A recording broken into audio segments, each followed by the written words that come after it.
এরপরে প্রশ্ন হলো, ইসলাম অনুযায়ী কোনো ব্যক্তি যদি অমুসলিম অবস্থায় বা কালেমা না পড়ে মৃত্যুবরণ করে তাহলে সে জাহান্নামে যাবে, কিন্তু অন্য ধর্ম অনুযায়ী জান্নাত বা স্বর্গে যাওয়ার জন্য শর্ত হচ্ছে ভালো কাজ করা, অন্যের ক্ষতি না করা।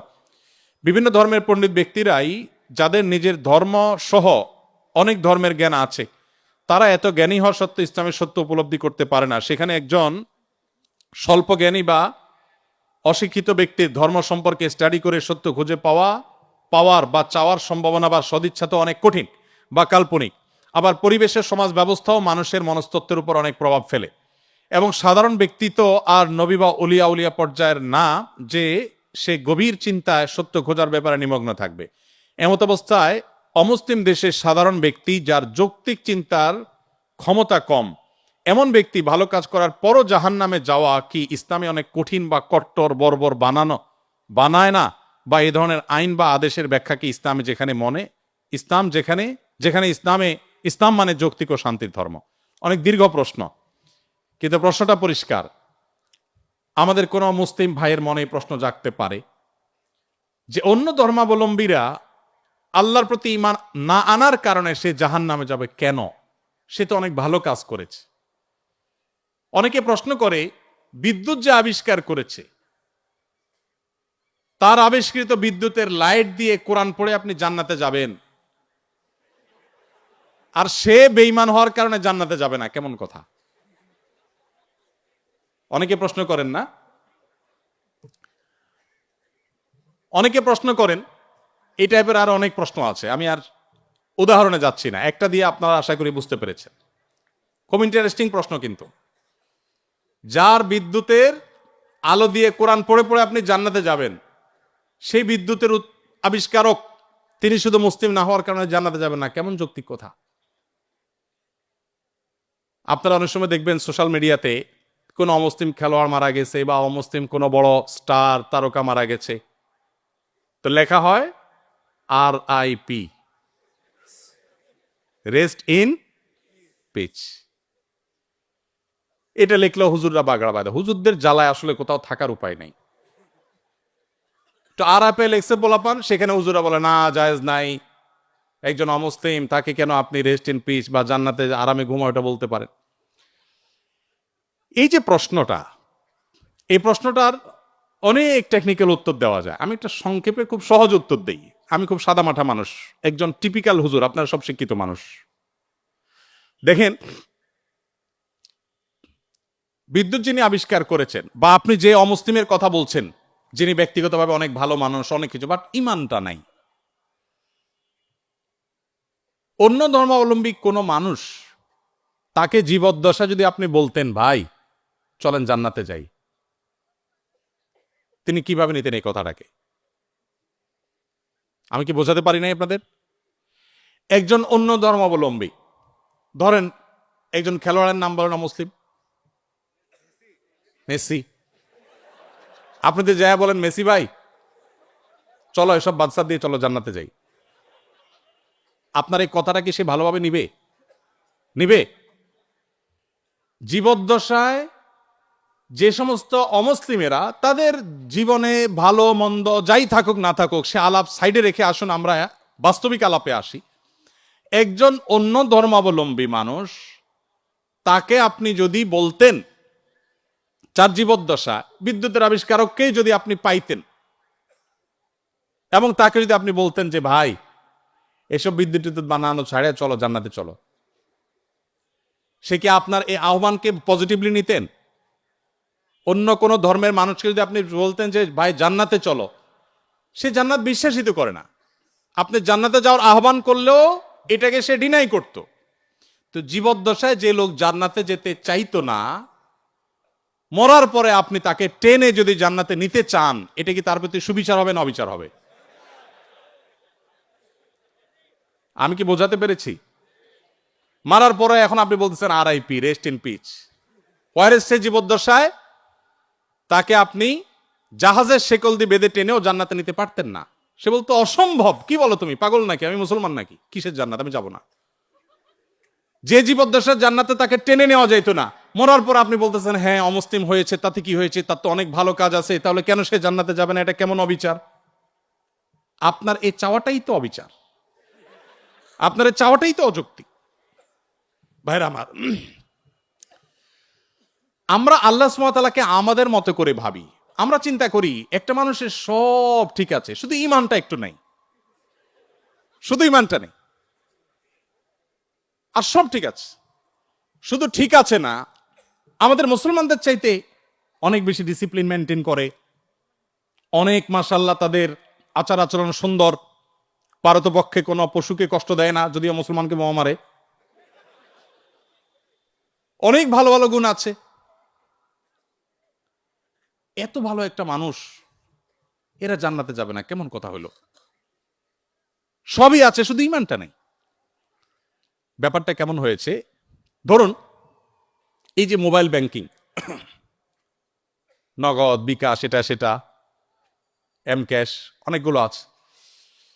মোবাইল ব্যাংকিং বা এই যে ডিজিটাল পৃথিবীতে যে অ্যাকাউন্ট নম্বর, এই টেকনোলজি সম্পর্কে কোনো ধারণা নাই। আফ্রিকার জঙ্গল থেকে একটা মানুষকে আপনি তুলে আনলেন, যেই লোকটা, বা আফ্রিকার জঙ্গল যাওয়া লাগবে না, আমার দেশে এখনো অনেক মানুষ এমন থাকতে পারে, কোনো গ্রামে গঞ্জের চিপা চাপায় এমন কোনো মুরব্বী বৃদ্ধ মানুষ থাকতে পারে যে এগুলো কিছু বুঝেন না, যে নাম্বারগুলা ভ্যালু কি। এরকম কোনো মানুষের সামনে ধরুন দুটা লোক ঝগড়া করছে তাদের পাওনা টাকা নিয়ে, একজন পাওনাদার আর একজন দেনাদার। পাওনাদার ঝগড়া করছে যে আমি যেই নাম্বার দিলাম, তুমি সেই নাম্বারে টাকাটা না দিয়ে আরেক নাম্বারে দিছো, তুমি এত বড় একটা ভুল করলা, টাকাটা আমি পাইলাম না, আমার দরকার ছিল, তোমার সাথে কমিটমেন্ট ছিল, তুমি দিবা, কেন দিলা না? এটা নিয়ে তিনি খুব ঝামেলা করছে। আর ওই বেচারা বলতেছে, ভাই সবই ঠিক আছে, শুধু একটা ডিজিট ভুল হয়েছিল, জাস্ট একটা ডিজিট, টাকা তো আমি ভাই পুরোটাই দিছি, 10,000 10,000 দিছি, একটা ডিজিট ভুল হয়েছে, এত চিল্লাচিল্লি কি আছে ভাই? আরেক ভদ্রলোক তিনিও দেনাদার, তিনি 10,000-এর জায়গায় মাত্র 2,000 দিয়েছেন, তিনিও 10,000 দেনা ছিলেন। তার ব্যাপারে সে এতটা রাগারাগি করছে না, বলছে ভাই 2,000 দিছো, তাও তো দিছো, আমার অ্যাকাউন্টে আসছে ঠিক মতো, ভালো, আর বাকিটা দিয়ে দিও টাইম মতো, ঠিক আছে। এখন ওই যে বৃদ্ধ চাচা, যে এই টেকনোলজি সম্পর্কে কোনো ধারণা নাই, সে চাচা এসে এখন বলতেছে, ভাই একটা লোক 2,000 দিল, তুমি খুশি হয়ে গেলা, আর এই বেচারা 10,000 দিল, 10,000 দিছে, পুরাটাই দিছে, লাগলে আরো 2,000 হয়তো বাড়াইয়াও দিছে, শুধু একটা ডিজিটের ভুলের কারণে এত চেতাচেতির কি আছে? এই চাচাকে কেউ বুঝাতে পারবে? কেন বুঝাতে পারবে না? কারণ এই টেকনোলজিটা তার জানা নাই। ভাইরা আমার, আমাদের অনেক বন্ধু আছেন যারা আল্লাহর অনেক বিধানকে, শরিয়ার অনেক বিধানকে, কোরআনের অনেক নির্দেশকে তাদের লজিক দিয়ে তারা বিচার করে। এটা তো ইলজিক্যাল, এটা তো অযৌক্তিক। আরে ভাই, আরবিতে একটা প্রবাদ আছে, আল ইনসানু আদা উল্লিমা জাহিলু, মানুষের কাছে যে বিষয়ে অজানা থাকে সেটা তার কাছে শত্রু মনে হয়। আপনি যে টেকনোলজি জানবেন না সেটা আপনার কাছে ইলজিক্যাল মনে হবে। বিদ্যুৎ আবিষ্কার হয়েছে আজ থেকে কত বছর আগে? কত বছর আগে?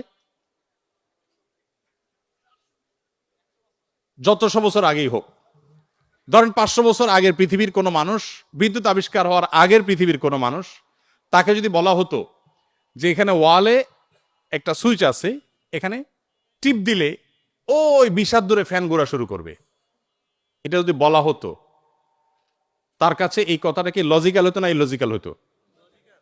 লজিক্যাল হতো। সে বলতো হাস্যকর, তাই না?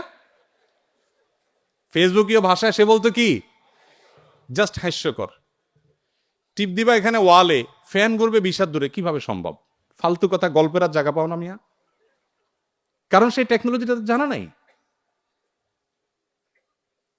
মানুষের তৈরি টেকনোলজি সম্পর্কে এতটুকু গ্যাপ থাকার কারণে যদি কোনো কিছু তার কাছে ইলজিক্যাল মনে হয়, মানুষের সৃষ্টিকর্তা, মানুষের এই ব্রেইনের সৃষ্টিকর্তা আল্লাহ রাব্বুল আলামিনের কাছে তার কোনো আদেশ, তার কোনো নিষেধ, এটার যৌক্তিকতা বাহ্যিক দৃষ্টিকোণ থেকে আমার বুঝে আসছে না, তার টেকনোলজি আমি ধরতে পারছি না। ওই যে একটা ডিজিটে বললে কি হয়েছে, শুধু ইমান নাই তাতে কি হয়েছে, এই টাইপের কথাবার্তা অনেকটা সেরকম শিশু সুলভ কথাবার্তা। আল্লাহ তাআলা আমাদেরকে বুঝার তৌফিক দান করুন। ভাইরা আমার, অনেক কথাই বলা যাবে, সময় অনেক গড়িয়ে গেছে, রাত হয়েছে, আমাদের যেতে হবে, ফজর নামাজ পড়তে হবে। ইমানটা আসলে আসলে সারেন্ডার করার নাম, আত্মসমর্পণ করার নাম। মানুষ নিজের বিবেক বুদ্ধি দিয়ে আল্লাহ তাআলাকে জাজ করতে চায়। আমাদের তরুণরা, আপনারা বয়সে বেশিরভাগ, এখানে আমাদের টিচারদার যারা আছেন, আমার পিতৃতুল্য, বড় ভাই তুল্য, তারা বাদে বাকি যারা আছেন সবাই স্টুডেন্ট। আপনারা এই বয়সটাতে অনেক হেয়ালিপনা আসে।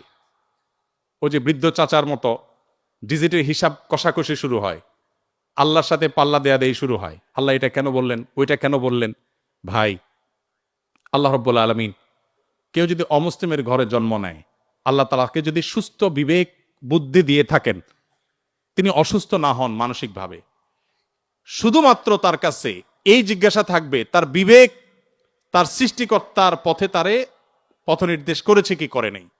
যদি করে থাকে, আল্লাহর একত্ববাদের বিশ্বাসটা শুধু থাকে, আর কোনো বিধান আল্লাহর নাও মানে, গতানুগতিকভাবে সে মুসলমান নাও হয়, তার কাছে ইসলামের দাওয়াত যদি না যায়, তাহলে সে ইসলামের সহিত দৃষ্টিকোণ থেকে মুক্তি পেয়ে যাবে আখিরাতে। আল্লাহ তাআলা কারোর প্রতি জুলুম করবেন না, কারোর প্রতি জুলুম করবেন না।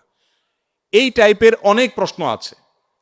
গত 4-5 দিন আগে, সম্ভবত গত বুধবারে, ডেনমার্কের কোপেনহেগেনে একটা প্রোগ্রামে এক ভাই, প্রশ্ন দেখে বুঝলাম যে নাস্তিক ভাইটা 10-15টা প্রশ্ন করেছেন। এদিকে আমার ফ্লাইটের টাইম কাছায় গেছে, আমি ওই প্রশ্নগুলো টাচই করতে পারি না, খুব দুঃখ রয়ে গেছে আমার মনে।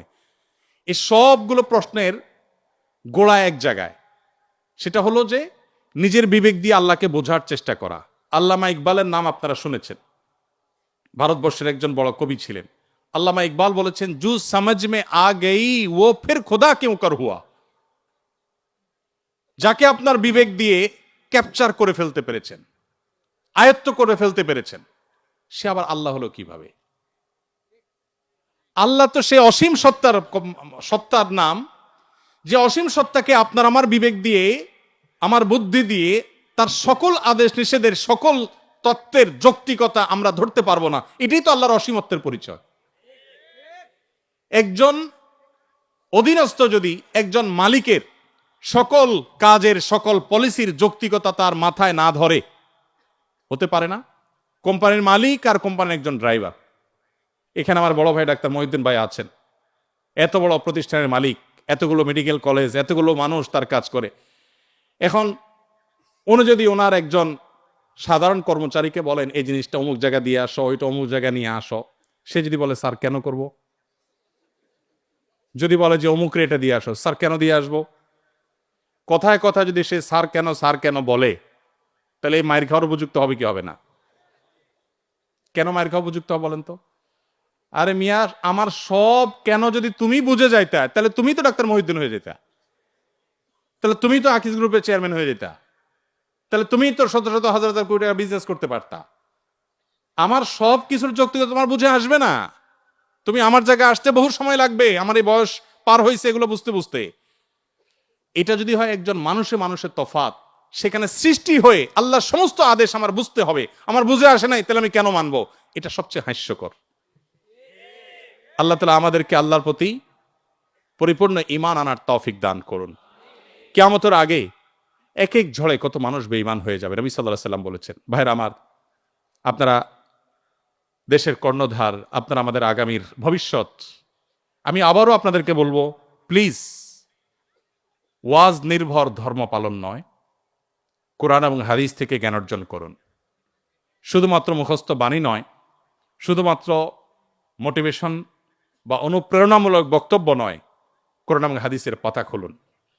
আমি খুব আনন্দিত হই যখন দেখি ইউরোপে, আমেরিকাতে, জাপানে, কোরিয়াতে, বিভিন্ন দেশে আমাদের বুয়েটের, কুয়েটের, চুয়েটের, ডুয়েটের ভাইরা সেসব জায়গাতে ইসলাম নিয়ে এত চমৎকারভাবে গবেষণা করছেন, পড়াশোনা করছেন, স্টাডি সার্কেল করছেন, ইসলাম বিভিন্ন অর্গানাইজেশন খুলছেন, ভালো ভালো কাজ করছে। আমার বুকটা ভরে ওঠে, আমি ঈর্ষান্বিত হই যে আমি গতানুগতিক মাদ্রাসায় পড়ুয়া হয়েও জান্নাতের দৌড়ে, ইসলাম প্রচারের দৌড়ে কোনো কোনো ক্ষেত্রে মনে হয় আমার এই সমস্ত ভাইরা অনেকে আমার চেয়ে এগিয়ে আছে। আজকে আপনারা যারা আমার কথা শুনছেন, আমি আপনাদের সবাইকে, আমার বোনরা যারা আমার পর্দার আড়াল থেকে আমার কথা শুনছেন, আপনাদের সবাইকে আমাদের আহ্বান রাখতে চাই, আপনি বাঘের বাচ্চা মুসলমান, আপনি ওমর রাদিয়াল্লাহু তাআলার সন্তান, আবু বকরের সন্তান, আপনি স্পেন বিজয়ী তারেক বিন জিয়াদের সন্তান। মেডিকেল সায়েন্স থেকে নিয়ে কোরআনিক সায়েন্স পর্যন্ত এমন কোন সেক্টর না যে সেক্টরে মুসলমানদের সোনালী অতীত ছিল না। সেটিকে উদ্ধার করবার জন্য আপনার নিজেকে আগে আপনার ইসলামটা বুঝতে হবে। আপনি বুঝে শুনে পড়াশোনা করে মুসলমান হতে হবে। সে চেষ্টাটা আপনারা করবেন, সে আমার আহ্বান রইল।